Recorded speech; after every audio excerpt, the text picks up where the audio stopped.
verse always makes me stop and examine my own priorities. What about you? What does seeking God's kingdom look like in your day-to-day life? It's a challenge, isn't it? We're bombarded with messages about what we should be striving for, achieving, acquiring.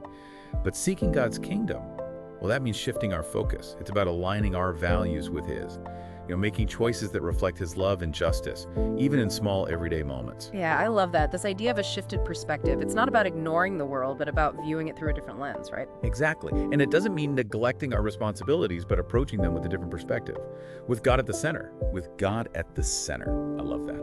Okay, ready for our second verse for Monday. This one's from Galatians 1:10. In English it says, "Am I now trying to win the approval of human beings or of God? Or am I trying to please people? If I were still trying to please people, I would not be a servant of Christ." And in Spanish, pues, busco ahora el favor de los hombres o el de Dios, o trato de agradar a los hombres. Pues si todavía agradara a los hombres, no sería siervo de Cristo. This one feels a little bit tougher, a little more confrontational. It definitely challenges us to examine our motivations, Are we driven by a desire for approval, for fitting in, for accolades, or are we seeking to please God, even if it means going against the grain, standing up for what's right, even when it's unpopular? Yeah, it's a question of integrity, of aligning our actions with our beliefs. Absolutely. It can be tough, but so important to live a life that's true to who we are and who God has called us to be. It's so true.